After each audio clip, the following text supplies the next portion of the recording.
will not be seen. Instead, we shamelessly present our annual comic relief benefit.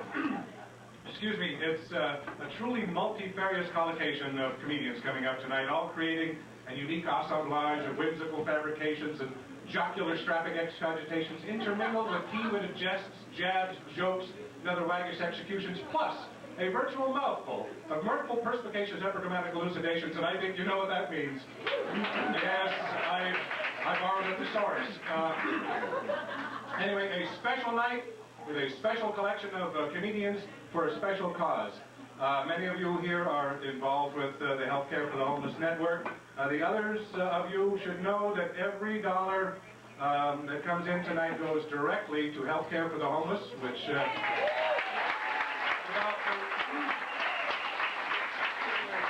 have limited time. There are over 50 sites in the area, and all the money stays right here in the Seattle-King County area. It helps over 10,000 people a year. And tonight we have professional comics donating their valuable time and talent. But something else that I should bring out, there are amateur comedians that work here most Monday and Tuesday nights. And over the past, I think it's 15 months, they've been chipping in little by little, hoping to come up with a really nice check for tonight. But unfortunately, Václav Havel is still in the hospital in Prague, and so, okay, it was a check joke. Anyway, it's a lung thing. It was in the paper today. He's got a lung up. We do have, this is from the open mic comedians, we do have an official piece of bank paper here, and I would like Jeannie McNabb to come up here. Where is Jeannie? A lot of comics here have been working on money. They drop in $1 here and $1 there, and over the last several months, we have a check for you for $2,003.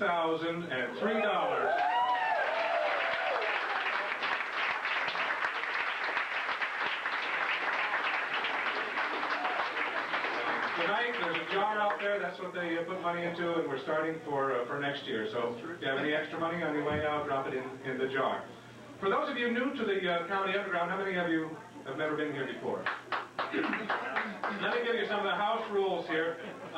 We ask that there be no heckling of the performers, no loud table conversations. Keep your table conversations to a minimum and to a whisper. No pipe or cigar smoking. No flash pictures. No unauthorized recording. No disobeying your parents. No running with scissors. And of course, no having children with Michael Jackson without the express written consent of Immaculate Conception scholars. So please keep that in mind. Also, be forewarned, we are not always politically correct here at the County Underground. In fact, sadly, some dolphins had to be killed in the preparation of tonight's show. And these very words I'm speaking to you now were written by underpaid children in foreign sweatshops while wearing furs. On the positive side, however, each of tonight's comedians was range-fed, and I will be doing some 100% recycled material in just a few moments. Also, we do not censor the performers here, so there is a chance you're going to hear some locution flung about tonight that some would consider strong enough to knock a fucking buzzard up in a wall of shit wagons. Keep that in mind if not in the fridge. All right, here we go. Golden oldie time. You know, I was expecting an intelligent crowd, happy, responsive, generous, but I wasn't expecting such a good-looking group of people. And I think we should take a couple of moments to get a few of you up here on the stage to let the others see what kind of company they're keeping. And perhaps you, sir, give that gentleman a big hand. He's on his way. And you, sir, right there. Give him a big hand. And you, ma'am, right there. Yes, right. Give her a big hand. These are lovely people. Let's find out what is your name, sir? Ken. I beg your pardon? Ken. Ken. Good-looking guy, Ken, huh? Probably could have any woman he pleased. Unfortunately, Ken hasn't pleased any women yet. Ken, we have... Ken.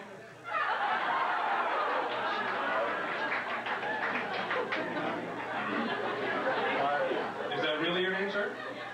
Okay, well, you'll be Ken 2 then. And you smell good, Ken 2. What are you wearing, clean socks? Lovely. Ken 1, Ken 2, and... Amy. Kind of difficult to see, but I noticed you have the best seat in the house. Hey, all right, okay, now, I see a woman as more than just a mind. I'm proud to say that.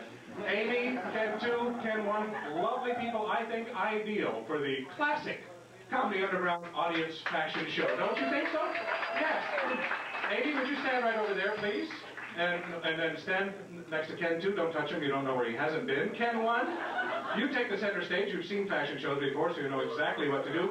Maestro, could we have a little music, please? Maestro's been polishing his baton all day long in this.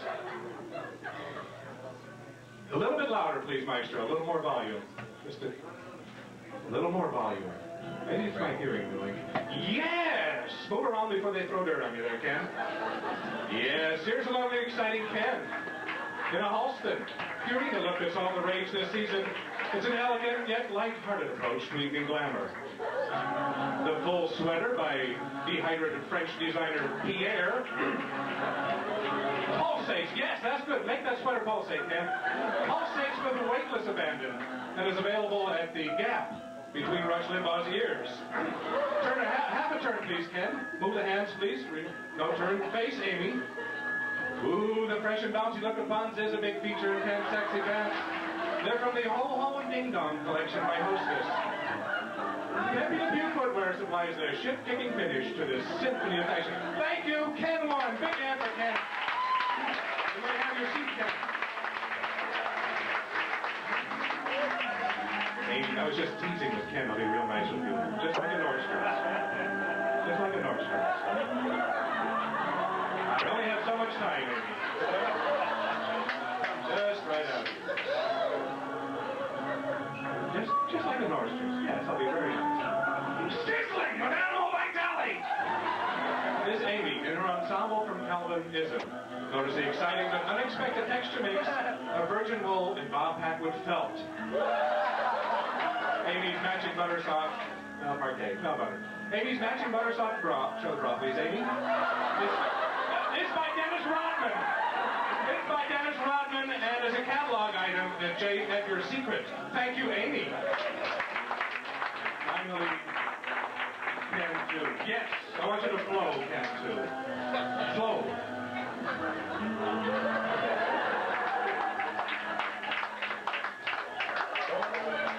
Fairy tales can come true. They can happen to you. Yes. Mr. Speed Bump, come back here, Ken. Mr. Speed Bump of Tukwila makes Ken so happy and gay in this festive outfit of imported Yugo seat covers. And looks like you went for the airbag option there as well. A splash of flash is a message in Ken's roomy slacks.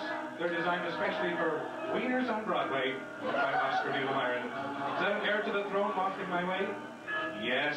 Ken is wearing the enticing Overflow de Toilette by Jeffrey Beans. This and other fine fragrances are available only at the Tacoma and Everett malls. Thank you, Ken 2. Thank you, Ken 1. Thank you, Amy. Thank you, Maestro. All right. Enough entertainment. It's time for some comedy and for some fun. All right. Having done all that and having sent a colored copy of it to the Texaco Executives meeting in northern Idaho, it is now showtime, dearly belabored. Quit it. Just hush up. Now, this first person coming to the stage, you can hear every morning, Mondays through Fridays, 9 to noon on The Buzz. Please welcome to the stage the host of this year's Seattle Comedy Competition Finals, Miss Amy Alpine.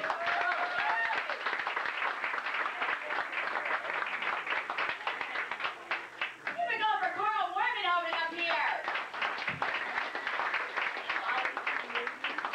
Boy, this is a nice turnout. This is quite an honor to be actually on this roster because there is such heavy hitters here, and I am the only middle on this big roster.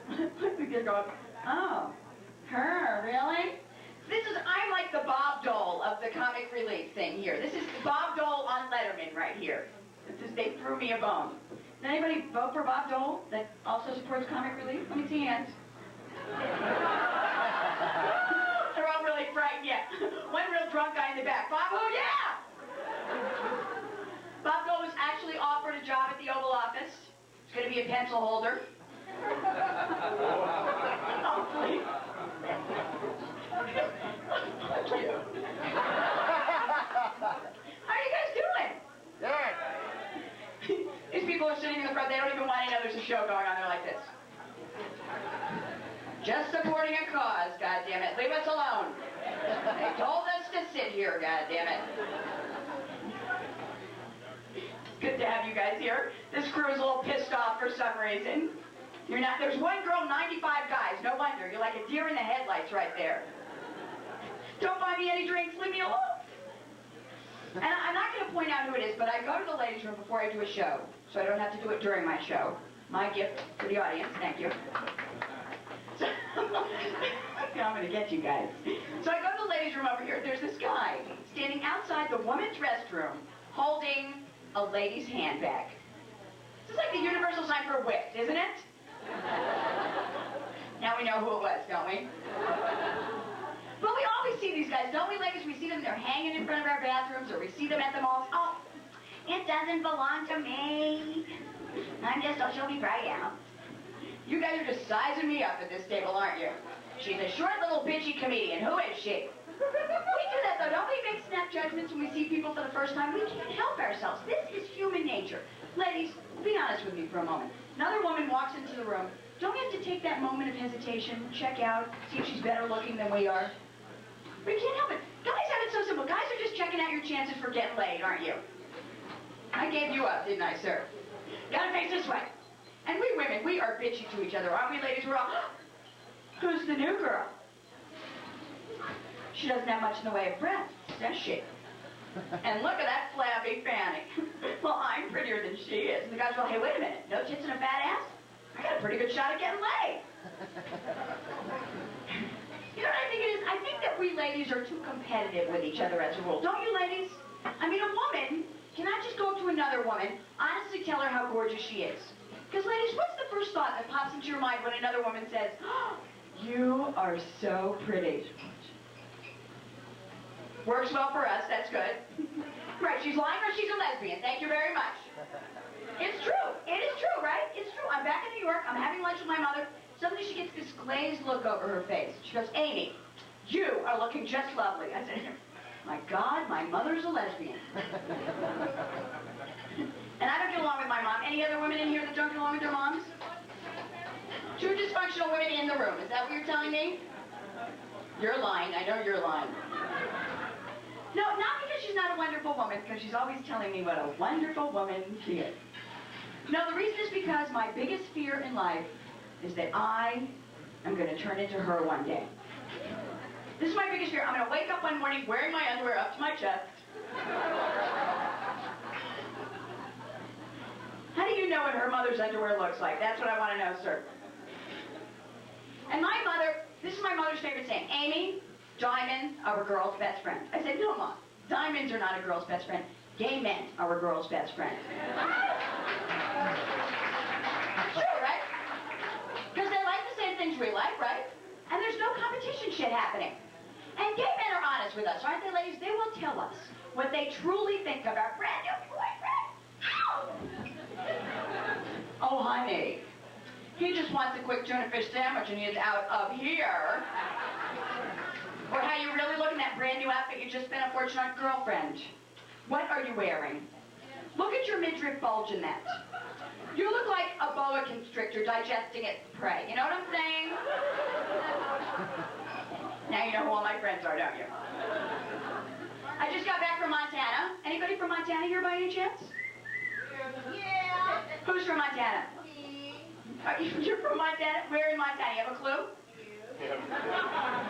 Yeah. Butte, Montana, great place. I was in Butte, Montana. Do you know what Rocky Mountain oysters are?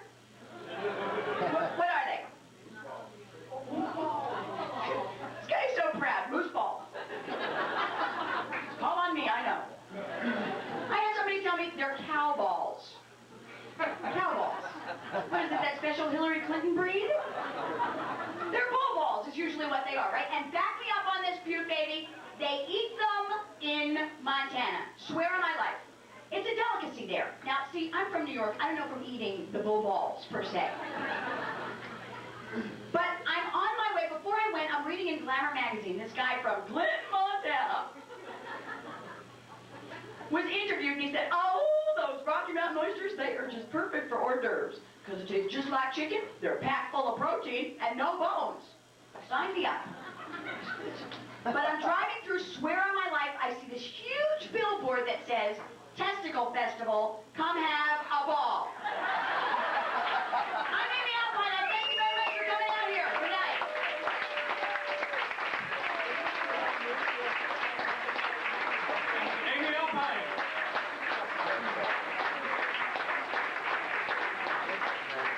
Listen for her every morning. 100.7, it's Cairo FM, The Buzz, 9 to noon. Coming up now is a gentleman who writes on a regular basis for Jay Leno.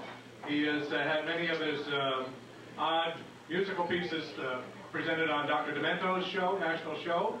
He was a murder suspect on Unsolved Mysteries, and he's a good friend of mine, Mr. Jerry Persio.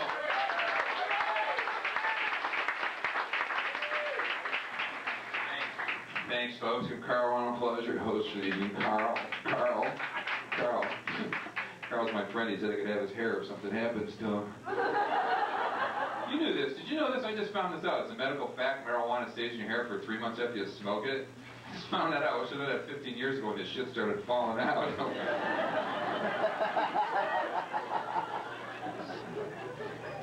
Could have scraped it out and sold it to my friends. Want to buy some hair, man?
Folks are here. I think these things benefits for like 2 reasons. One, there's absolutely no pressure.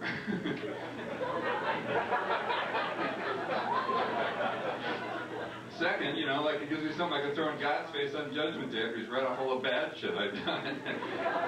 You done, man? Remember that thing on December 3rd, you know, health care for the homeless? I didn't see you there. They're trying to raise money for a cause to help a problem you created. You rain on it, Republicans piss on them, so just fuck off, man. I'm sorry. That's too late now. Political correctness. I'm glad Carl brought that up. This is getting a little too far, this political correct bullshit. We're going to see tough guys in bars now having politically correct arguments. Hey, man! Why don't you go F-word yourself, buddy? Nobody tells me to go F-word myself. Why don't you just suck my D-word, man, right now? Nobody tells me to suck their D-word, you 10-letter C-word.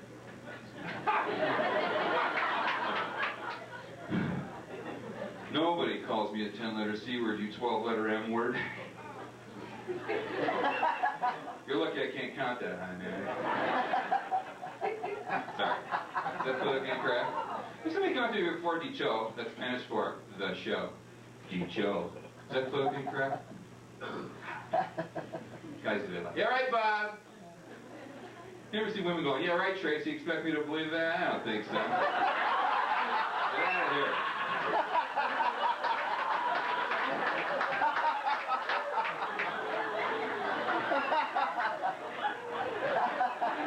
See, I'm off the hook on that one. I didn't say anything. You just put 2 and 2 together. Somebody came up to me and they said, Jer, how do you come up with these very intelligent-sounding dick jokes? And I said, well, let me explain it to you. That's more Spanish, though. I learned how to speak Spanish when I was in Yakima. I did. I learned how. Check this out, Spanish. This is how you express surprise and amazement in Spanish. Surprise and amazement in Spanish. Holy shit!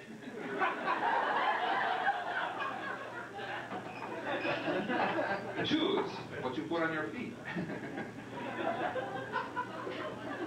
Chip, what Columbus crossed the Atlantic on, a chip. Chore, what did he step out this chip onto? Chip to chore. See what this is? Chief, woolly farm animals.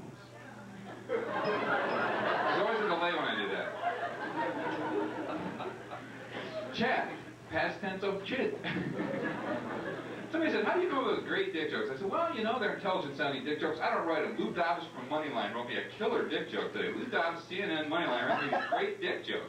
I couldn't believe it, you know? It's like he's talking about U.S. investment in Vietnam, and he tells me, I didn't know this, you probably knew this, the currency in Vietnam is a D-O-N-G. They say dong. I'm sorry, but you know, I'm an American. D-O-N-G is dong to me.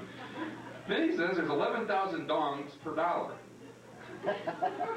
Then he says there's virtually no prostitution in Vietnam. I go, well, naturally, the prostitutes are going, 11,000 dongs for $1? That's not even worth that. I will be too tired by the end of the day. All right, well, I got 5 minutes, so I got to get rolling up here. I got to get out of here in just a few minutes. Somebody said, what do you do in your spare time? You know, what do I do in my spare time? Okay, well, you know, like I like to walk around like vending machines that aren't working and turn into Al Pacino and go, you're out of order. No, you're out of order. If I was half the man I used to be, I'd take a flamethrower to this place. Sometimes, I don't know, I turn into Robert De Niro, like when I catch a spider, you know? My daughter goes, why don't you just kill it? No, because I'm going to pick it up. I let him out. I'm letting you go. Not because I like you. I'm letting you go. You come back in there, you're dead. I got a lot of time on my hands. Did you know this? You probably knew this. I didn't know this. Did you know this? That when Marlon Brando was trying to scrape up a bunch of money, you know, he sold that piece of shit out of that biography. He also auditioned for the Almond Joy commercial. No, really. I read that. I wrote it down, then I read it. Automatic truth. Sometimes I feel like a nut. Sometimes you don't.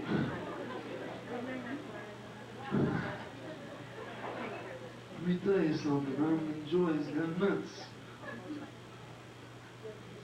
Mom's bone. That's it for me, folks. Enjoy the rest of the show. Enjoy the rest of the show. Hey, Carl, my buddy Carl. By the way, Carl, we have something, a presentation here for you. You know, well, you know, I come walking in, I say, Carl's, I said, where am I? He goes, you're number 2. I said, well, keep your criticism, my act yourself, man. See, because I'm the second one up here. This is Gene wanted me to give this to you. This is a certificate of appreciation for, this is to sincerely thank Carl Warmenhoven, 1919, please. Okay. For hosting a 1996 comic relief fundraiser to benefit the health care for the homeless network. And that's for you because you put all your time and effort into Thank you very much, Jerry. So keep lining us up now. Gary Prince, now listen for him on Dr. Beneto's show. And you'll know we recognize his jokes. Leno does 2 or 3 of those a week. See, now I can't hold this. Coming up to the stage now is a 2-time winner of the Seattle International Stand-Up Comedy Competition. He won under 2 different names. He's also one of the founding illegitimate fathers of Northwest comedy. Please welcome Mr. Elliot Max.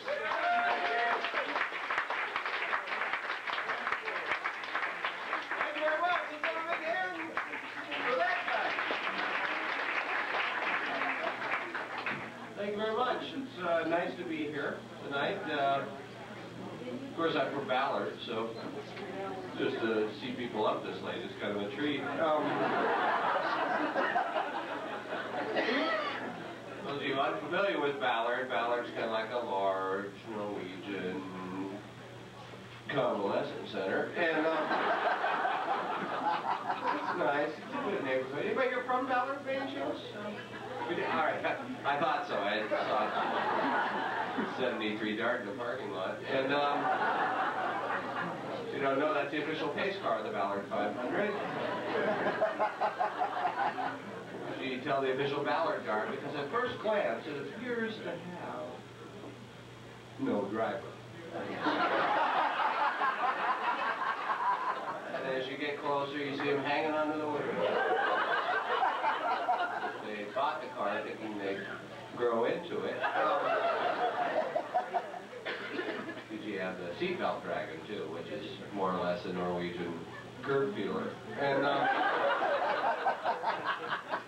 it's a good neighborhood though, Ballard. A lot of elderly people in Ballard, there really are. My neighbor Harvey, 91 years old. He's starting to get in that age group where he's experiencing memory loss, which he forgets I'm his neighbor sometimes. That can be kind of sad. Of course, you know, on the plus side, well, tools.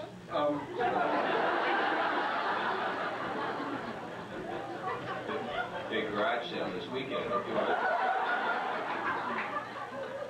to get there early, usually buys them back. And I need a drill.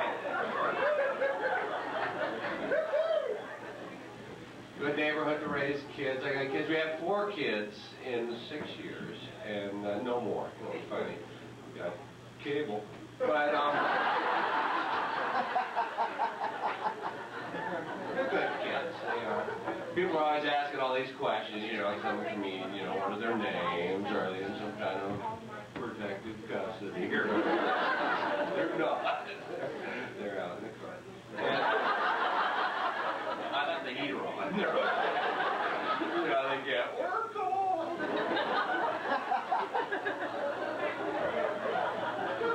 Kids. I don't know what else to tell you. I'm a vegetarian, and not strict. You know, I still eat dairy and meat, but other than that, pretty much a vegetarian. I don't know. I bet I'd do a little song for you, though. Is this working? No? We had a little problem during the sound check with this. I got a shock from this microphone. Well, I guess you're not supposed to flick that part right there, but never learn. Well, it's a little song that kind of reflects, I guess, my educational background. I went to college and majored in philosophy with a minor in Jaggers. And got kicked out in my sophomore year. I couldn't believe after 3.5 years of, I think, some very fine just kicked me out, which I guess was just, well, I was not a very good philosophy student. Apparently, there's some sort of rule in this big institution that, you know, when you're blood alcohol, you know, this is like grade point average.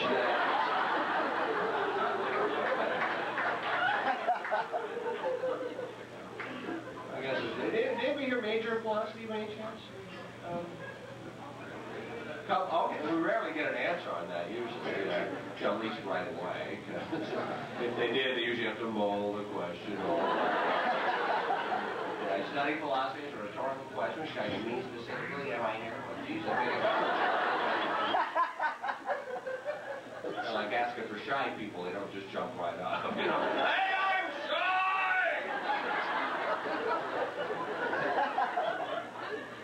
Rarely happens. But philosophy was a difficult class. I've been thinking about it a lot lately, actually. I've been working on my autobiography. It's entitled What My Liberal Arts Degree Has Done for Me. Actually, the working title is Would You Like Fries with That?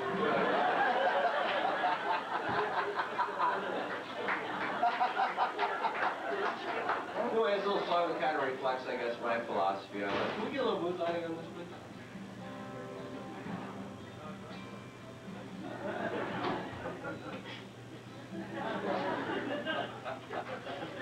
Perfect. Thanks.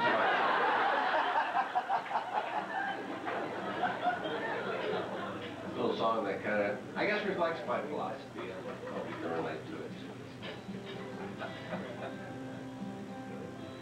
No man is an island except Raymond Burr. The truth, it falls on deaf ears, or at least that's what I've heard. Idle hands are the devil's playthings. Busy hands will make you go blind. Say that behind every big man you will find a big behind. And the lion will lie down with the sheep, but the sheep won't get very much sleep. Two wrongs don't make a right, but 3 lefts do.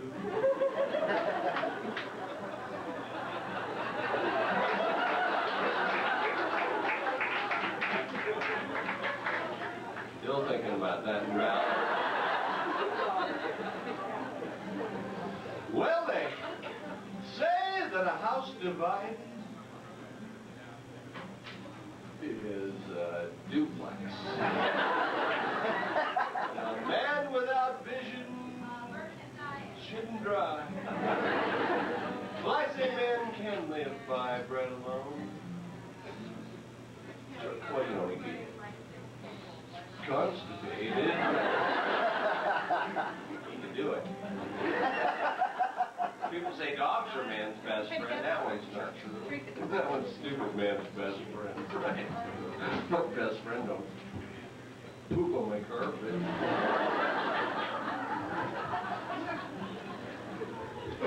One guy. But,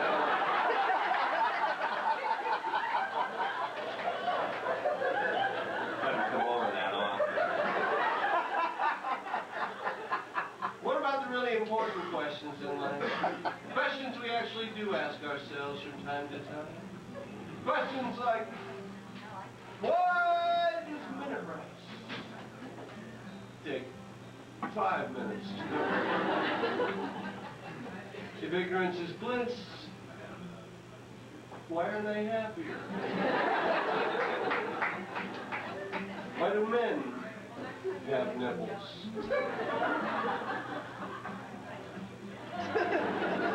One of God's little jokes, I guess. Like a Pinto with backup lights.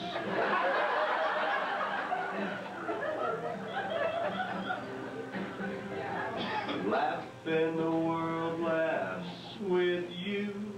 Fart and you stand up. That beauty is only skin deep but uglies to the bone. And they say that the best things in life are free, which is why it's $5 to get in to see me. Two wrongs don't make a right, but 3 less do.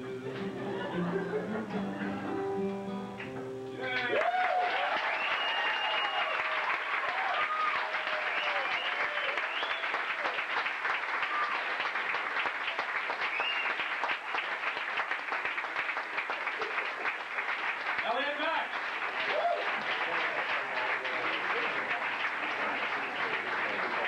Elliot is also author and co-author of 3 Seattle joke books, so watch for those in the store. And the next comedian coming up is also an author. She has penned many funny books. She has her own book company called, it's a Laugh. It's got a laugh in the title, but I don't remember exactly what it is. She was one of the Showtime Comedy All-Stars, which is a great honor, one of the top 5 comics in the United States. Please welcome Michelle Beaudry.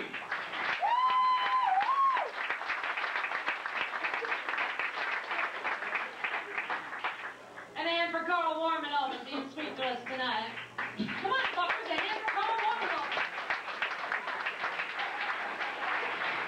I'm very happy to be here tonight with all of you. Happy about something else. I've been working my little butt off, and I just lost 4 more pounds, yay. And my friends say, well, yeah, you lost a few more pounds, but you've still got a big butt. Like, I don't know what I fucking look like, you know? My gluteus is massive. On the buns, I have a bakery in my pants as we speak. I have an hourglass figure, just don't have any time left. 36, 22, 36, and that's just my right leg. I'm talking Liberty Bell. Why did the bottom crack up the back? Are you getting the picture? And it isn't my fault I look like this. I am French, proud to be French. My people are the finest cooks in the world. We eat anything. Slugs, snails, each other, the waiter. I'm proud to be French. I could never be anorexic or bulimic. If I stuck my finger down my throat, it would digest. People say the French are arrogant. We deserve to be arrogant. We invented oral sex. Thank you so much. You gentlemen should get on your knees and thank me personally. I am proud of my people. I am a direct descendant of the 3 Musketeers. Of course, Grandma never knew which one. She was a slut. Where are my people? I want you to applaud if you are French or part French. Welcome to the show. Now applaud if you are German or part German. Sausage sucking. fuckheads. I'm kidding. I like German people. I love German food, but Nazis were idiots. You recall your history in World War II, Nazis actually believed that blondes were destined to rule the world. Yeah, what world is this? Wayne's World? Sea World? I'm going to talk about World War II for a couple of minutes, and I know you don't think it's a funny topic, but it is. Hang with me. I'm going to make a point. The point is Nazis were idiots. Now, right off the bat, remember Adolf Hitler? Too stupid to change his first name. You know what Adolf means in German? Meat tenderizer. Remember that little mustache Hitler had about this big, about the size of his dick? You ever notice who got the rest of his mustache? Worf on Star Trek. Here's a fact you German people didn't even know. Hitler's own generals, his own generals, tried to assassinate him 5 times. 5 times. How many times they fuck it up? 5 times. They put bombs in suitcases, bombs in briefcases, bombs in the overcoats, and never once did they just take out a gun and shoot. United States postal employees could have done better. Your average high school kid's better shot than that. Nazis were idiots. Imagine it's World War II, we're in Europe, where's the money? Rhymes with Mitzerland? And what's the one country the Nazis never attacked? Switzerland. Duh. What's the first country they did attack? Austria. Ooh, a nation of fierce warlike skiers. Nazis could have gotten millions in cash, and what did they go for? Lift tickets. Nazis were idiots. Idiots. When did they march into Russia? November. When did they go to Egypt? July. Who was Hitler's travel agent? Amelia Earhart? Please read history, and read it for you. Not for some teacher, for you. Read it for you, because I guarantee you that Open's Heroes was a documentary. Well, enough of that. We're not a World War II crowd, that's fine. I live on a ranch up on Queen Anne. I live in the Pacific Northwest for the same reason you do. This is the best place in the world, yes? But oh, there's some things around here don't make any sense. Ever been a malt like terrace? No mount, no lake, no terrace. Bellevue has no bell, it has no view. But you go to Tacoma, you'll see a lot of tacky people in a coma. You go to Renton, that's what those people be doing, they be renting. Any homeowners here? Oh no, just renting. Did you people know that SeaTac is now a city? When did hookers get the vote? I used to live in Port Orchard on a houseboat. It's true. Port Orchard lived there for 4 years on a houseboat. Boats are named after women. My boat, named after me. It was a good ship, yo bitch. Fucker sank. For fun, we used to go to Bremerton for the Plywood Festival. Haven't you ever been to the Bremerton Plywood Festival? It's where you walk around downtown and admire all the boarded up businesses. That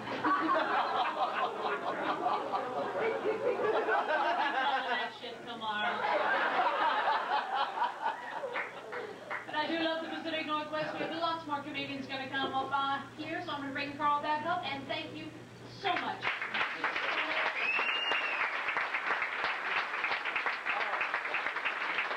Michelle Baldry.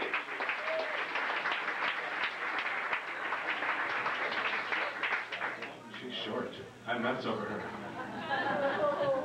Oh, come on, Michelle. Quit. Just stop it. I want to take a moment and have everyone who is involved with working with healthcare for the homeless and all the different sites and social and health programs to stand. People are actually working with the homeless here in Seattle, King County. Stand up so everybody can recognize you, and then I want the audience to give you a big round of applause.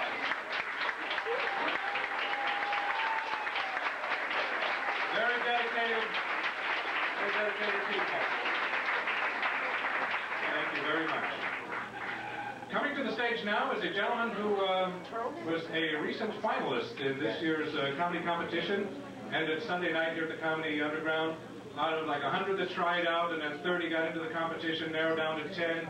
And but Dave didn't make it into the #1 spot, but he was in the top 3. Would you please welcome Mr. Dave Fulton?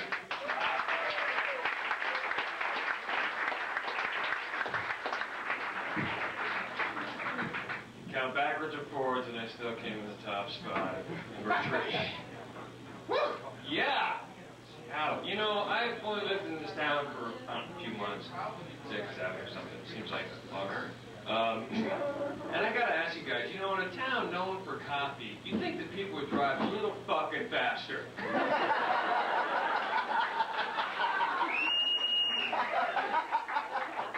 Can somebody tell me what's up with this hall monitor mentality of driving 45 miles an hour in the left lane, you know, going, hey, we're saving gas over here. I'm doing 70 in the far right, I'm getting the finger wag. Hey, Buster.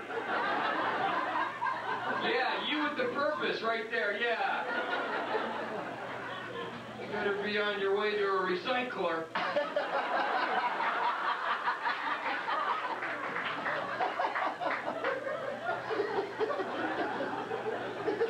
Recycler. I don't even separate my garbage because I don't want to put the homeless people out of work.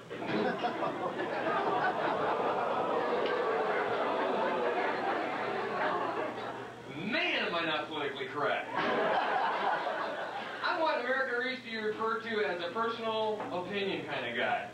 That's me. I'm too young to be a baby boomer and too old to be a Generation Xer. I consider myself that creamy filling between the 2 hard cookies.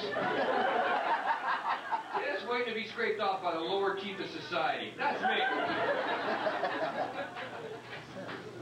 But I love coffee. I love coffee. I like regular coffee. You know, I don't like the big foo-foo coffee, you know. I mean, if I was working at Starbucks and somebody came up to me at 6 a.m. and said, I need a half cap double decaf latte, no foam almond with a little cinnamon on top. Take a step closer. What was that? Coffee, good choice. I'd be like employee of the month, man. We like it when Dave works here because we never have to fire the machine up. Dave rocks! I could never work at Starbucks or any of those other places because I'm just not willing to pierce my face.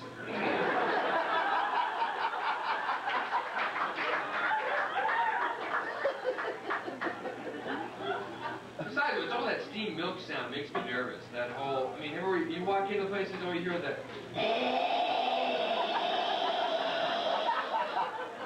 I keep waiting for a kid to pop up behind the counter and go.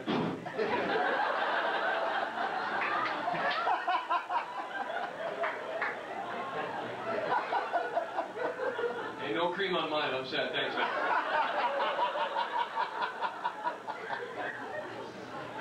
And I like regular coffee, you know. It's just a normal joke. Because there's something about a cup of coffee, simple cup of coffee in the morning, gets my whole lower digestive system into the Colon train station on time. I'm at the point right now where I just look at a photograph of Juan Valdez and I gotta take a dump.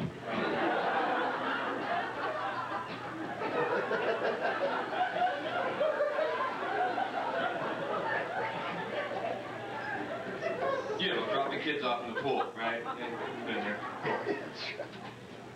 Once again, I'm not very, you know, I like to speak my mind. People get a little upset about that, you know, what's politically correct, what's not politically correct. I was talking to a friend of mine here in Seattle about Robert. I asked him, Robert, do I pronounce being black or pronounce being African American? And he goes, Dave, obviously, visually I am black. In the same sense, obviously, my culture, my heritage is from Africa, so African American might consider what you want to call politically correct. Seeing the perplexed look on my face, he continued. Because Dave, think about it. You got people originally from the Far East, living here many generations, and into the culture, the scheme of things, so you have to give them their due. Asian Americans. People originally up here from Mexico, and into the culture, the scheme of things. Love those burritos. Still, you have to give them their due, you know, Mexican American. Because Dave, where's your culture? Where's your heritage from? I go, I'm Scott, Irish, German. And he goes, see, you might be referred to as European American. I go, look, man, we're all here now. It's supposed to be America, the melting pot. Wouldn't it just be faster if we just called each other Americans? So then he goes, okay, then what would you call the Native Americans? And I'm like, The owners?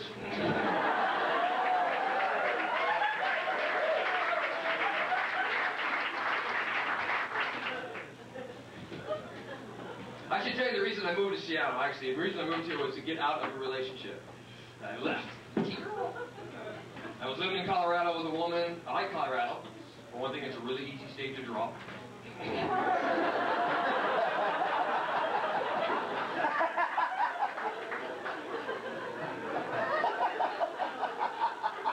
It's true. You can get like a cocktail napkin and just tell anybody where you live. But I left. All I can say about that girl is, hey, that's just my last stripper. I swear.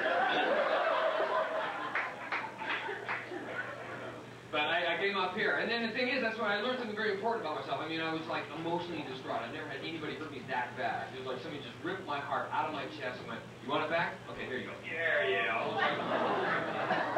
It was an amazing amount of pain. It just hurt so bad. It was just like I had any kind of ego or personality or false buildup of hope. It was just gone. And I would, with no self-confidence, reduce me to go, all men are, when you hurt it really bad, I became a pig. And then my new job was to crawl off and try to have sex as soon as possible so I could run back and brag to my friends about it. And let them know that the plumbing was elsewhere. Yeah, that's what it was. It's like, bang, pig, crawl, sex, brag. Just big equilateral triangle. My false self-confidence right there. That's why I wish I was gay. I mean, I'm not, but it'd be great. Because then I could just have sex, roll over, and brag to the guy right there.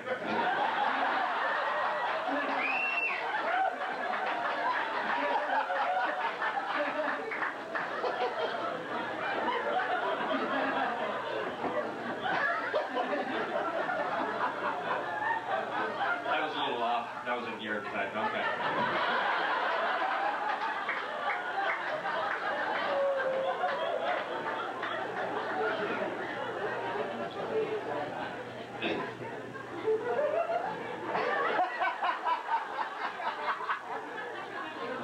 I've had a little problem since I moved to Seattle. I was doing this fabulous little gig down in a wonderful little burg called Renton. I didn't know you could put a city hall in a strip mall.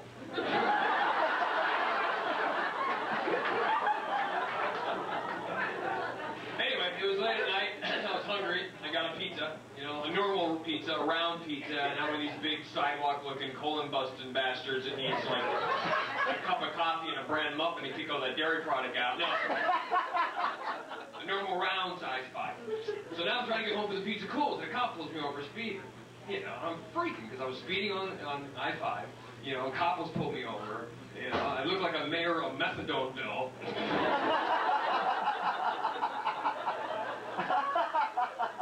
He saunters up to the car. Hey, what seems to be the hurry tonight there, mister? I go, look, just chill, buddy, all right? I just bought this pizza. I'm just trying to get home for a cool today.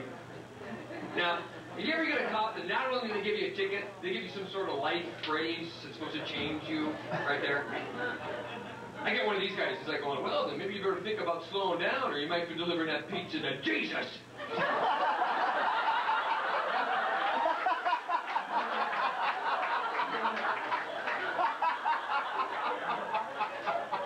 Dick, man, never happened. It's got bacon on it.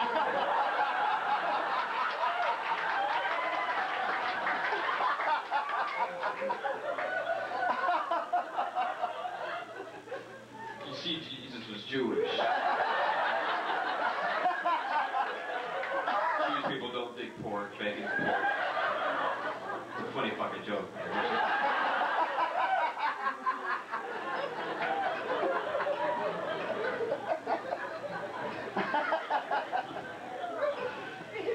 Last bit, get out of here now. Not used to following line. Wouldn't it be great if we all died right now? Sure make the paper. Think about it, we're all dead, no pain, no nothing. We're gone, wink of an eye. We're walking the great white light, bumping into each other, be like, hey, I saw you at Swanee, what's up? Remember him? Remember you too? I saw you sitting by the window, how'd you get your drink? I don't know, I was holding on to it when I cacked out.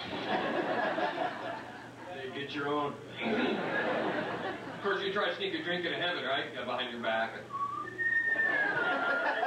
You get right up there, God's like, you, what's behind your back? Oh, drink, Lord. Well, great. We need more Catholics. Come on up. I gotta go. Thanks for coming out. Good night.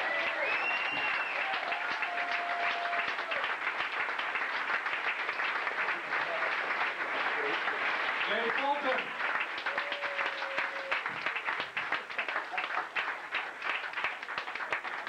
He works here often, so we'll watch for his name come back and see his full set. And now coming to the stage is a gentleman extremely creative, also one of the nicest people you could ever expect to meet. And he'll be seen in a movie, I think, called Jack Be Quick that's coming out this spring. He'll be in an interactive X-Files video, and he's the star of a new video that's going to be released early next year called Stand-Up Comedy 101, Mr. Rodney Sherwood.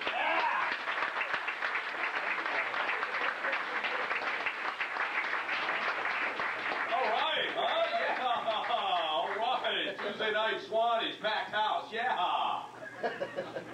No, okay. You're a little pissed off, Rodney. I don't think you have enough green on. You know, you had a hand up your ass, you'd be Kermit the Frog. I'm so happy to be down here tonight. I've been gone out of town for a little while back in town, and I got a real quick question for you. What is it, December 2nd, 1996? Think they're ever going to finish the construction on I-freaking-5? You think that is ever going to get done, man? They're never going to finish building that. I love driving that I-5 where they take like 9 lanes of traffic, then they shove it onto the shoulder, then you go through that little orange maze cone thing, you know, you finally make it into Seattle. There's a guy with a piece of cheese. Hey, made it out, mouse boy. All right, there you go. Yeah. Well, get a cookie, take a nap, dump the cow, keep it coming. Here we go. Here we go. I hate driving. You get stuck in construction, you get stuck in traffic. You know, if you're having to stop traffic in Seattle, put a big fence up at the edge of the state, hire 2 bouncers to stand there. Nope, 2 Californians can't come into Washington until 2 Californians go up.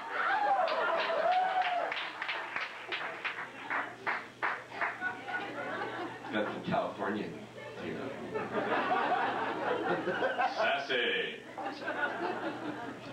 Love driving around Seattle, the Emerald City, Washington. I came up with a new motto for this city, for Seattle. Instead of calling it Seattle, the Emerald City, Washington, they ought to call it Seattle, the city of one-way streets from freaking hell, Washington. That's what they ought to call it.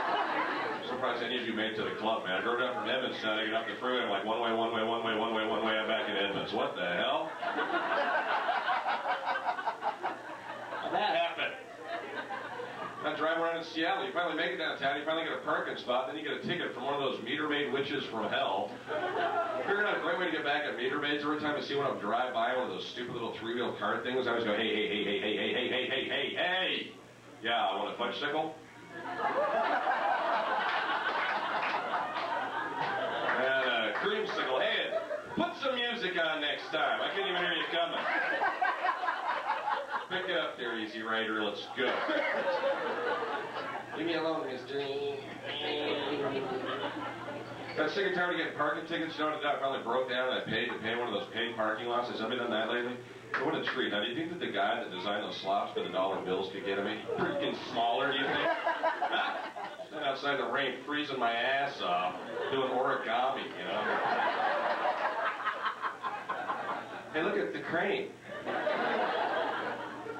The weasel.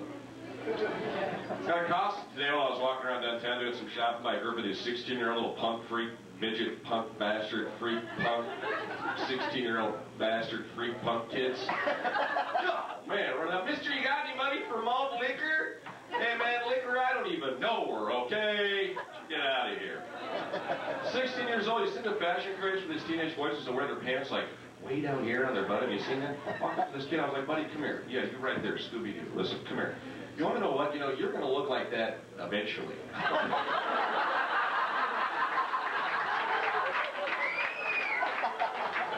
If you don't believe me, go to Fife, okay?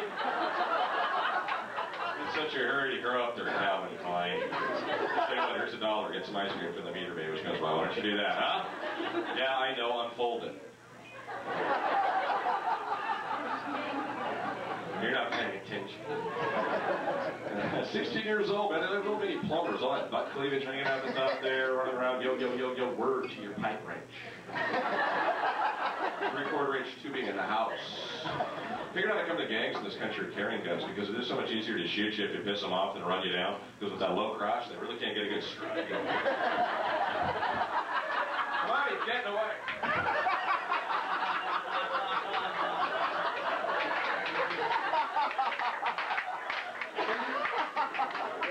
Yeah, getting an ass-tickle. By the way, don't get scared if I talk like this tonight. This is just my extra sensitive. Stop it. Just maybe an extra sensitive. It's actually a great voice to use when you get pulled over by the cops. You know, some big macho cop goes walking up, hey, do you have any idea how fast you were going? Geez, I don't know, it's like going super duper fast.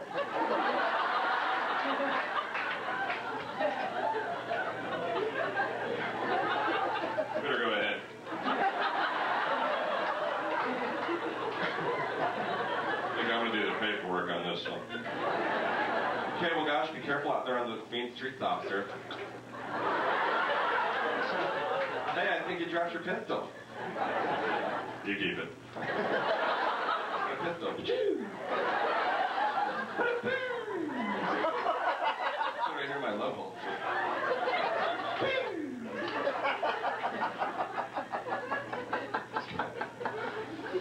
Alrighty then. What else we talk about here? You know, I was driving around. I saw Kenny Rogers now has his own chain of fast food restaurants. Have you seen that? It's called the Kenny Rogers Roasters. Couldn't believe it. I was driving past this place and said, I gotta try it. So I went in and I had the, you picked a fine time to leave me Lucille platter. Yeah, unfortunately it came with 400 children and a crop in the field. I didn't have that kind of time, so I said, Ruby, take my lunch to 10. That's what I said. Okay, your tip while I'm sitting at the table. That's what I told her. Alrighty then. Go ahead and move to the comedy program along here. Yeah, I gotta prove myself after everything I say, don't I? You guys are like, that's funny, what's that? Go, joke boy, come on! Go! You see, this rock star Prince is, him and his wife just had a baby. Can you believe that? They were pregnant. Yeah.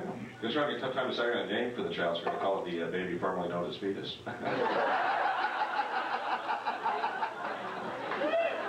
Everyone would take odds on this kid getting the crap beat out of him every day in grade school, man. Ooh, I'm really scared. What are you going to do? Tell your dad? Oh, yeah. He might come over here and lick me. Really frightened. I got to pretty sad. I got divorced. That's a good thing. I got any divorced people out there? Pretty good divorced? Yeah. One person. Great. Woo! Thanks for bringing it up. Very hard being divorced. I figured out getting divorced is kind of like having temporary Tourette. You know, because you think you're okay. You think you're dealing with what's happening to you in your life. Then you realize what's going on, then you lose it, you know. Talk to somebody, Rodney, how's it going today? I was going pretty good today. Oh, fuck. Shit! God damn it, that's right!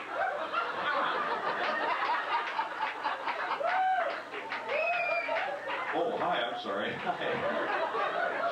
Hi. I'll take plastic.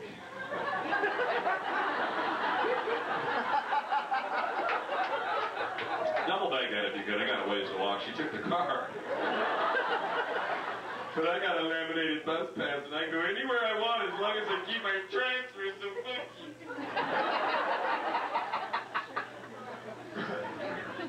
Now I'm talking to people, it's not just getting divorced, it's actually the end of an emotional relationship. You know, where you have something invested, where you think you know what's going on in your life, you know, and you come home one day and you find out you had no freaking clue what was going on.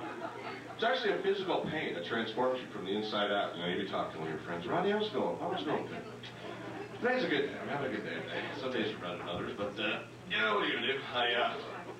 I'm in therapy now, and, you know, it seems to be helping me, and I found that if I continue to talk about it, I can...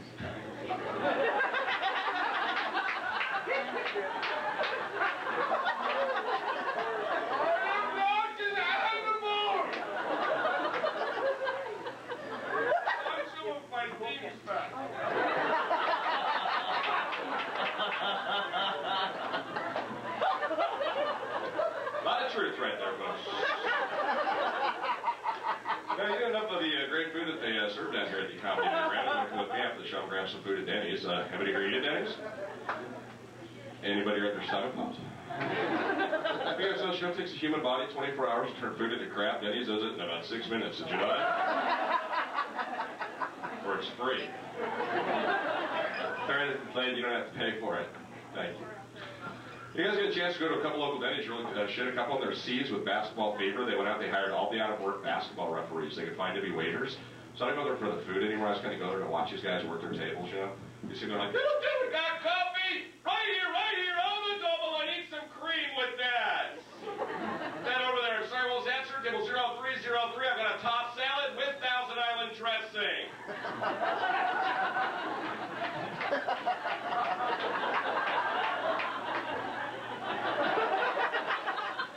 I hate it when they order this. And over there, what kind of dressing would you like on your salad, man? We'll order a French.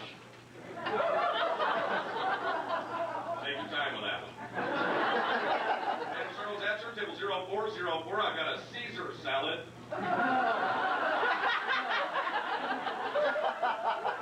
Read a book, you guys. And sir, was that, man? Table 0505. I've got hot cakes and sausage right over there. Robbie Sherwood, thank you very much.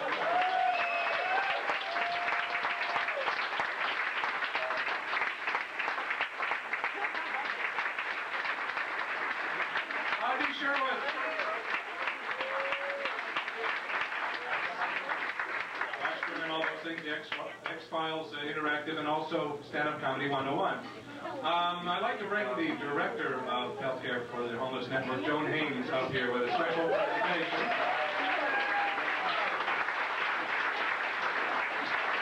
This has been going on for 7-8 years of the comic relief, and you forgot that. I am wrong. Okay, thanks, Joan. And we have a special presentation to someone who's put together each of these shows year after year after year, raising all the money for healthcare for the homeless. Laura Crocker, would you come on up here, please? She usually is in the background. People don't know much about her, but she's responsible for putting all these shows together. She's also responsible for Stand-Up Comedy 101, which is coming up soon. Laura. I met Laura 10 years ago in 1986 when Billy Crystal came to downtown Emergency Service Center. Is it on? Yes.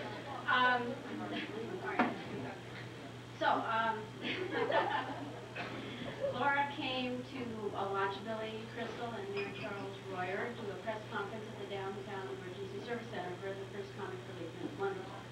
A homeless guy, I'll never forget, showed Billy Crystal a picture of his grandkids and had him sign some stuff and said, tell him he wants all bones. So it was really a wonderful event, and that was the start of comic relief when I met Laura. Laura has been doing comedy shows for us for 10 years and never says no. So thank you, Laura.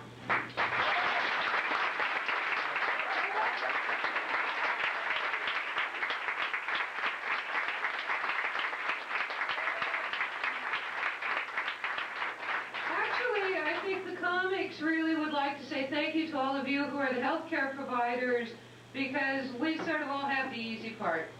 You've got the day-to-day, deal with it. That's something where we appreciate it. Joan Haynes, Laura Crocker.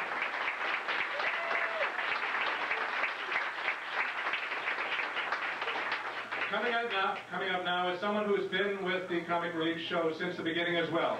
A Seattle favorite, voted by the Weekly as one of Seattle's favorite comedians. He was a past laugh-off winner as well, Mr. Rod Law. Hey, that's Carl Warmenhoven. One more time for Carl.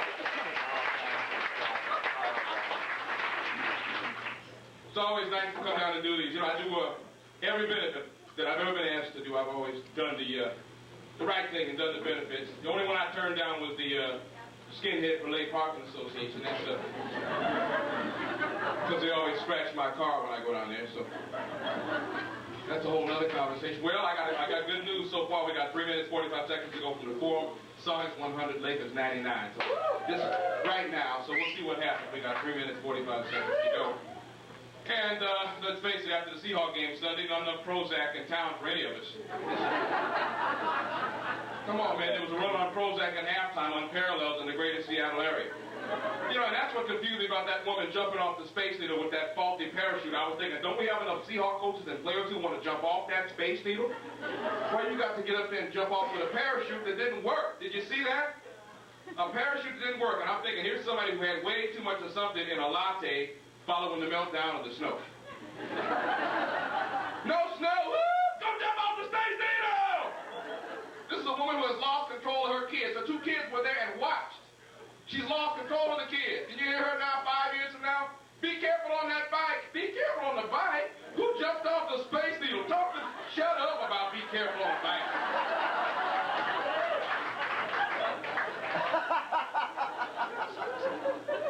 Did you see it? We shut the city down for 3 days with the snow. We had a snowstorm in '91. People left BMWs and Mercedes-Benzes on 520. They showed that footage on CNN. Criminals in New York were weeping out loud. Wishing they could have got here. In front of our well-latte'd up, way espressoed up, way micro-brewed up, way too polite to ever honk in traffic asses.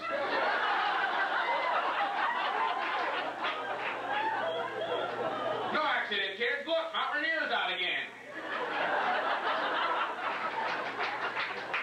Catholic to snow school closures, 4:30 in the morning on TV. Following Catholic schools running 1 hour late. Following Protestant schools 2 hours late. Atheist school kids, come on down. 6 inches of snow, Mayor Norm Rice on TV in his pajamas.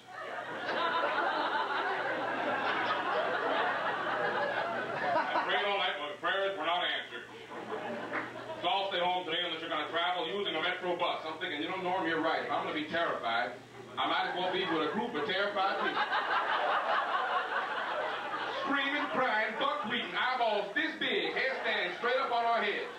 Riding a 5-ton refrigerator on a dolly. Sideways down Queen Anne Hill. No seatbelts. Let me sit in the front, my nose ain't flat enough.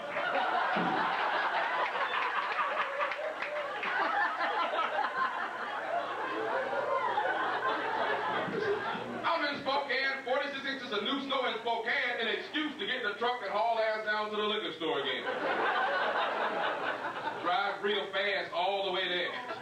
About a half a block from the liquor store, guy slams on the brakes of the truck. Truck does about 5 360s into the parking lot, perfectly between 2 other trucks. Guy gets out, pulls his jeans up off the crack of his ass, and heads to the liquor store. I have observed this ridiculous activity. So I'm happy to be walking. I gotta tell you, I broke my right patella in July playing volleyball, man. Very painful, this knee thing. Anybody else ever had knee surgery? Major knee surgery? One person? Pain? Oh, man, let me tell you how bad it hurt. I begged the doctor for a prostate exam just to get my mind. My knees were hurting. You know what I'm saying? They got a young dude here in the front looking at me like, prostate? What's that, Mr. Funny Negro? Well, son, you'll find out soon enough. Prostate goes bad. Get more cable for your TV. You'll need that action. Hours and hours of watching Dionne Warwick's psychic fucked up friend.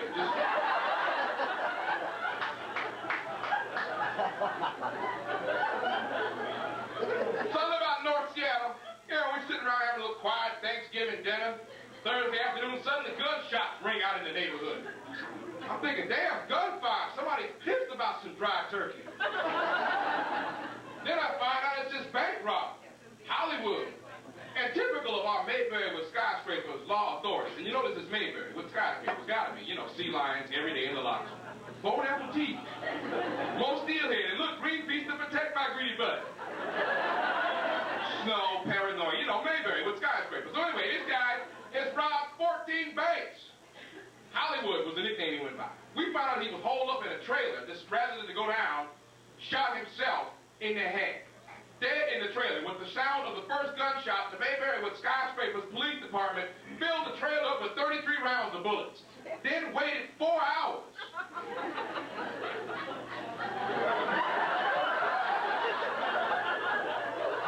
Shit, that's what happened to the latte. Come back. Back in the truck. 4 hours. Then they went down and found out that he killed himself. Then we find out, because they do a 15-minute expose on the man on the news. We find out he lived in a treehouse. 19 acres way up in a treehouse. I'm thinking this was a smart and creative serial bank robber. If I'm robbing that many banks, you're damn right I'm hiding out up in a tree. The higher the tree, the better. The law working people standing right there at the base of his house. Damn it, I know he was just here. Where'd he go? It's like he disappeared in thin air. 75 feet above the ground. Getting close. But not close enough. Hey, there goes another eagle. His neighbors said they thought he was independently wealthy.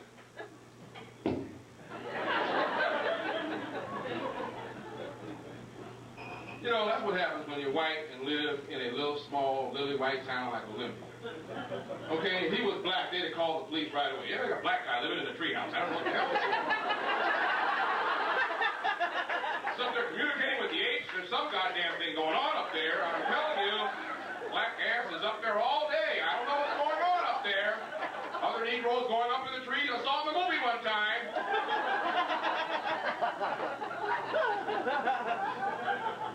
Can't talk like that in Bellevue.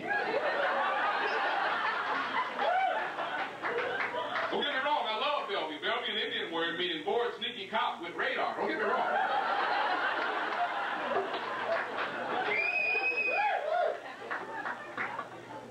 Well, in about 3 weeks, OJ be working back at that Mezzaluna restaurant in Ron Goldman's section, broke like a dog. People mad about that OJ verdict. White people don't be mad. This wasn't black or white. This was a money green decision. You don't pay lawyers $10 million. They'll spend the rest of your life being poked in the donut. Not going to happen in America. Trust me about this. It's not a bit harsh for you, sir, after the prostate reference. Donut. Goddamn right. Trying to let it down easy. You know what I'm saying, sir. Y'all are having so much fun here. My man looking at me like he saw me on CNN during the riots. You know what I'm saying? Just doing horrible things to Koreans. Study the Negro further, shall we?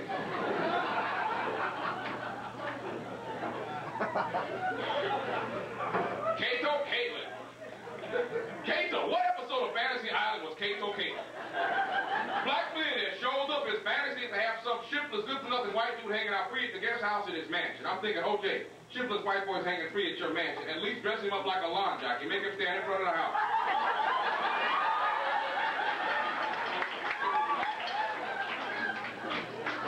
Never was confused about those gloves not fitting OJ. I wasn't surprised. Gloves didn't shrink. Brother behind bars over a year with no dates. His hands were a little bigger than they were when they locked in.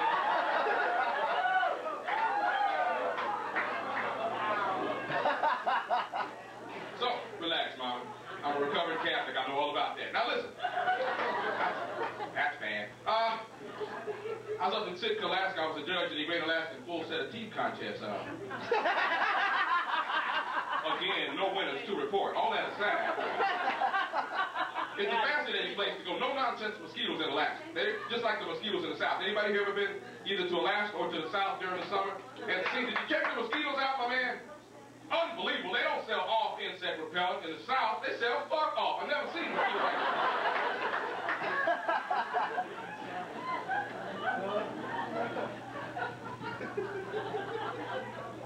So I got heckled by this Indian dude at McDonald's. Weirdest thing, I walked into McDonald's on 6th Avenue. This Indian dude is off on the left side of the restaurant. He's the only one there. And when I walk in, it was one of those weird situations where sometimes you're on the streets and your eyes lock on somebody else's eyes, and you want to get away from them, but suddenly they got you in like a Vulcan mind melt looking at you. And our eyes lock, and I'm trying to look away like, no! I can't. He goes, and now I'm speeding up.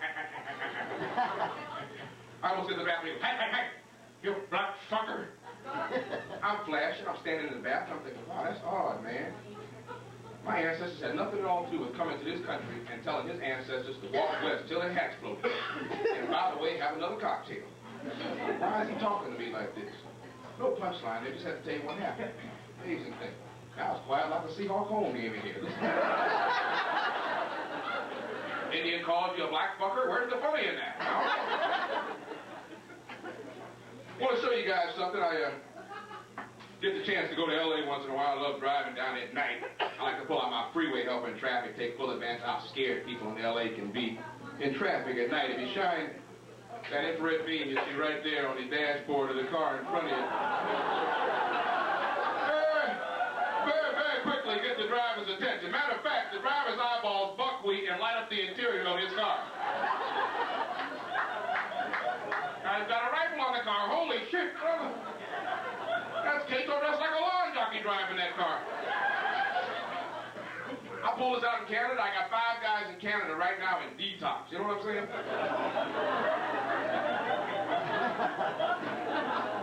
Ooh, it's back again, Duncan. Ooh.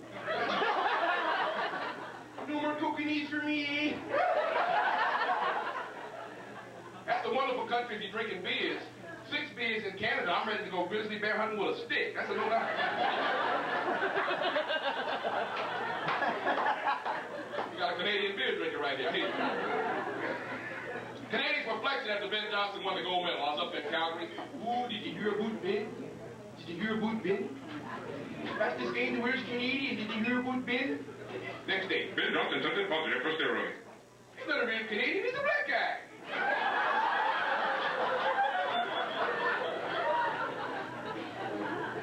So now dig this. I'm on Kodiak Island, Alaska. They fly me up there. I'm entertaining some fishermen. It's a fisherman's conference. It's a 3-day gig. Kodiak Island, by the way, has an alcohol blood content about a .88 at 8 o'clock in the morning. These are ridiculous drinking people, man.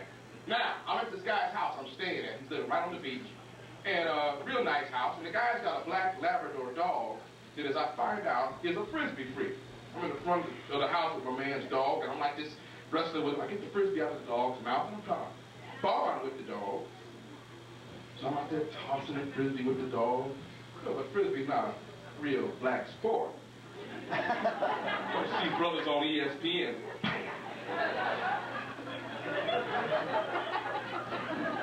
You just don't see that. So, 4 or 5 of these tosses of the Frisbee. Now, I go way back. This Arctic breeze catches the Frisbee, takes it way up on the roof of the house next door where my man's house is. I can still hear that Frisbee with that noise it made in the snow. Orange Frisbee sticking out of the snow. Dog freaking out, barking, circling the house. Can smell the Frisbee, but can't find it. Go back in the house. I explain the storm and what happened. Well, we got to go to the mainland to get another Frisbee. We'll wait till the meltdown. We'll go up there and get it. All right, fine. So now that night I go to the show. I come back after the show. The dog is still circling the neighbor's house. Has dug a track in the snow. Sees me get out of the van, turns around. And I found out later through my friend who speaks canine what the dog was saying was, black fucker. I gotta get out of here. Thank you for supporting Comedy Relief, ladies and gentlemen. My name is Ron Long. Come and see me when you have the opportunity. Thank you very much. Ron Long.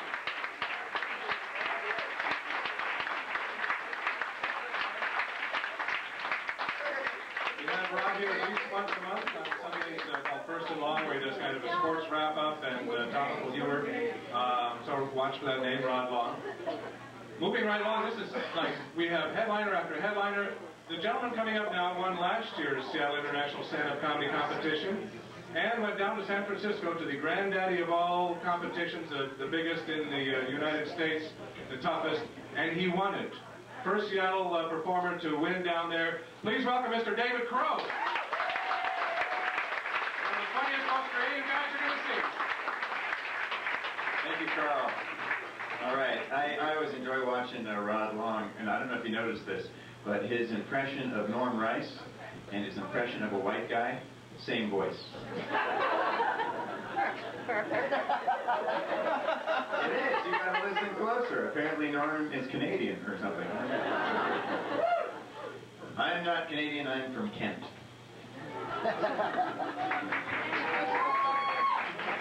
I would rather be homeless. Thank you.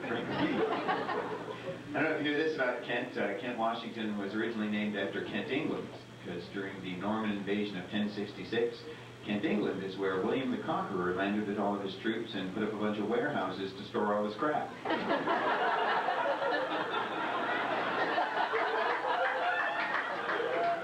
Druids were worshiping the Camaro goddess. It was My name is Dave.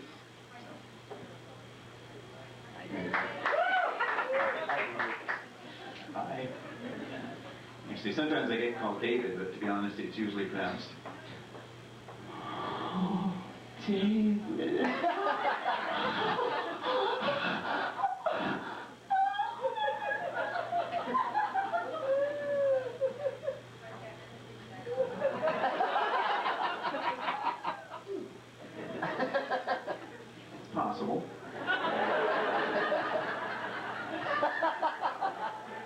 Actually, it's been a while because I just got married, so.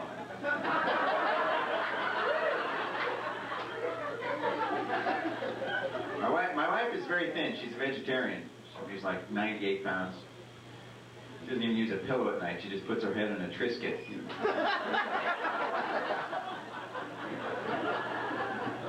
Like snacks. Oh, hi, honey. And I'd love her if she were fat. Don't get me wrong. I think actually being fat has some advantages. I mean, look at Buddha. It's too fat to crucify, so they said, well, just sit quietly.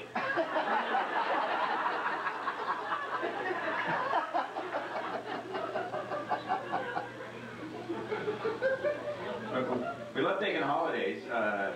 Actually, our last holiday we took, it's my favorite actually, it was Columbus Day. And I love celebrating Columbus Day. You with me on that? It's so much fun. You just walk up to a complete stranger and take something. Give it.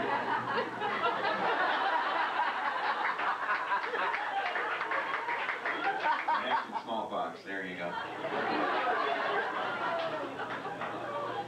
Anyway, last holiday we took was to Wyoming, which is a stupid place to take a vegetarian. Okay. That's like the epicenter of meat and carnivorism, and just you go to church and it's like the body of Christ and it's a cube of steak.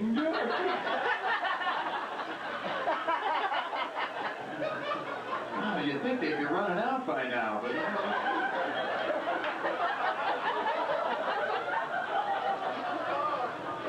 So we're driving into Wyoming. Right on the border, there's literally a sign: "Welcome to Wyoming. Eat beef."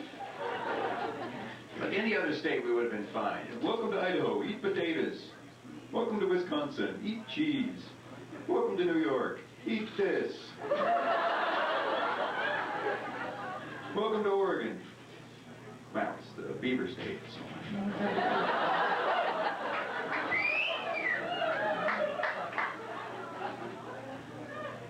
A couple of hoots over there, real enthusiastic.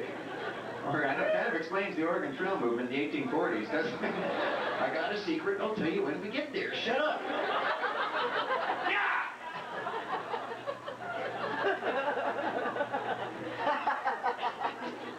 Anyway, my wife just snapped. You know, she's going, I can't believe they're just contributing on census murder and slaughter of all kinds of innocent creatures.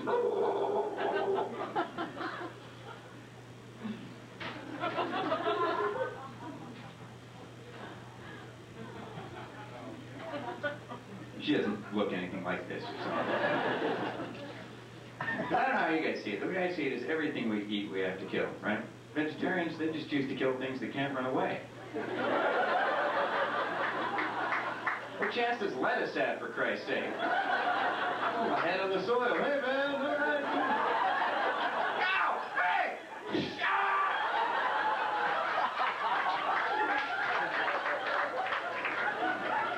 Well, that's cruel if you want to. I mean, look at a carrot. You don't even see it coming, you know.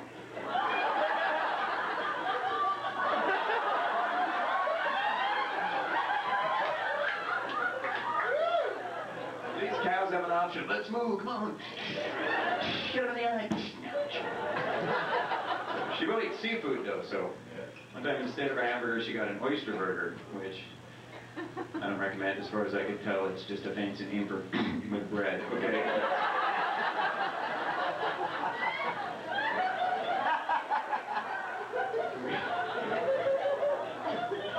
We went out there, though. We went out to go hiking. We were in Yellowstone, and saw this great sight. Saw a red-tailed hawk swoop down and get a field mouse. Lunch to go. My wife's going, oh, the poor mouse. As if we want vegetarian hawks, you know. I prefer peaches, you know. Furry-like animals, no one gets hurt. I don't know, I think if you're a mouse and you're going to die, that's the best way to go right there. No question, really, because if you don't die right away, at first you're going,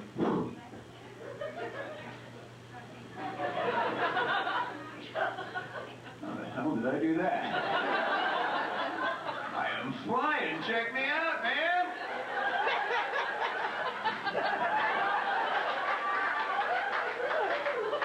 Here I come to save the day.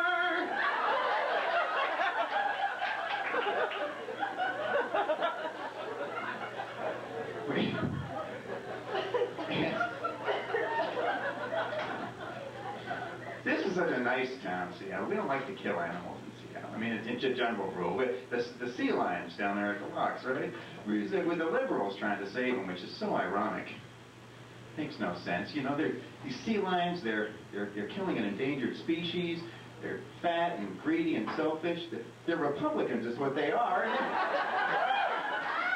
Bunch of sea limbahs eating salmon like they're showing them tomorrow. Liberals are going, save the sea limbahs! Those salmon are you people. And now someone's trying to build a killer whale to anchor underwater, a fake one. Solve the problem. That makes no sense. If they say that, you know, killer whales eat sea lions, we'll scare the sea lions away, which is true, but they only eat them when they can't find any salmon. The salmon will be schooling up outside the locks. I'm not going in there, man. There's a whale in there! I'll take my chances with the sea limbah.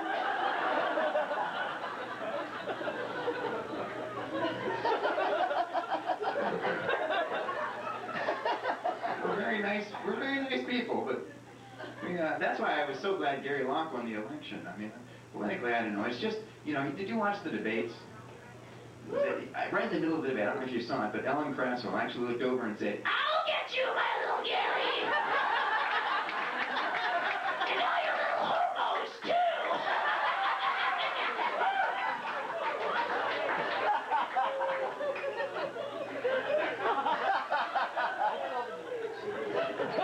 It's been a long time since she was in Hollywood, but she's back.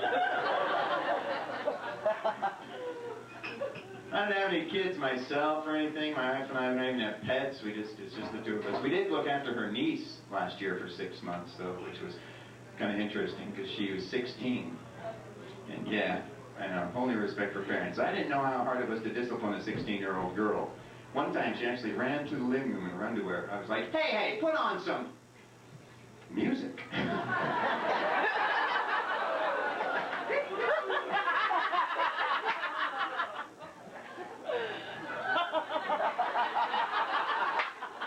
It may be bad, but there isn't a guy in this room who wouldn't do the same thing in the same situation.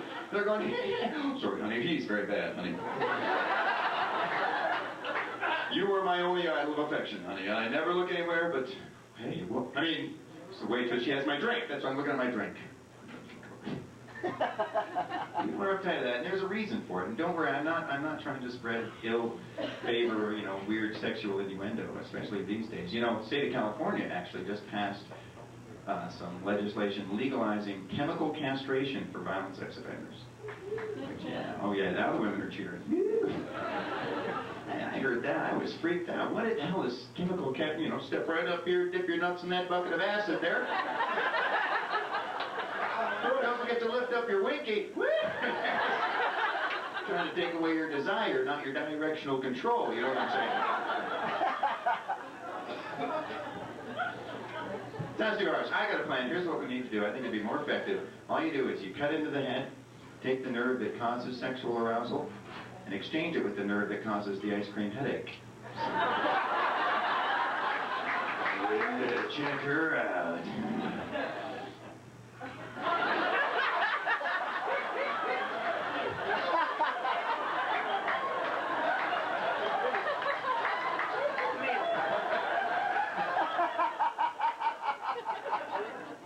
Only side effect, they mug little kids and take their Slurpees.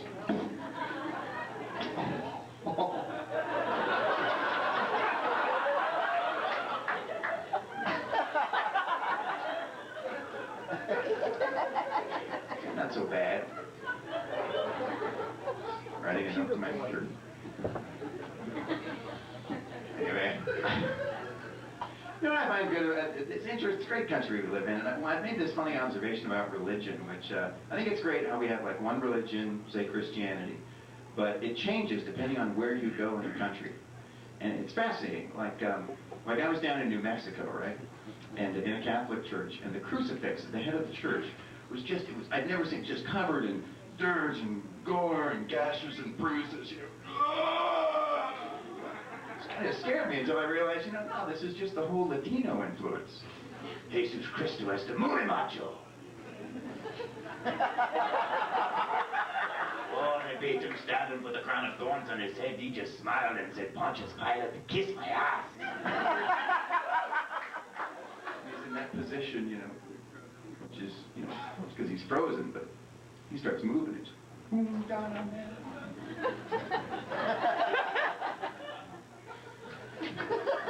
you go up to Mexico, or not Mexico, Minnesota,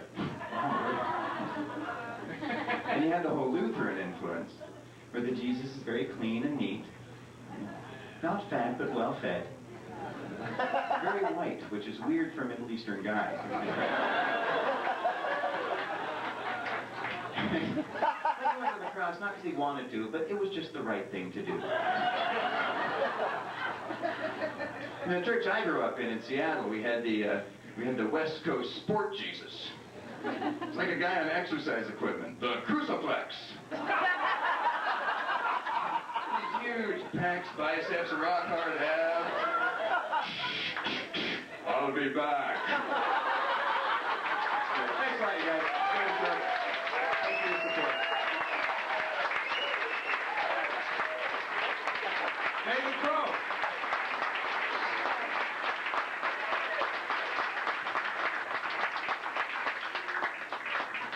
I'm going to take a couple of minutes and bring someone up here who works with many of you. He works with the homeless, and many of you, probably all of you, weren't aware that he also does stand-up comedy here on many Mondays and Tuesdays. Please, a big hand for Mr. Verlon Brown.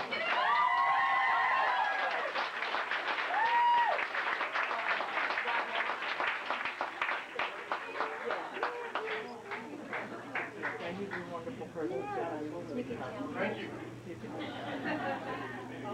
I knew I was going to be here, and I brought a new shirt for the occasion. You like that?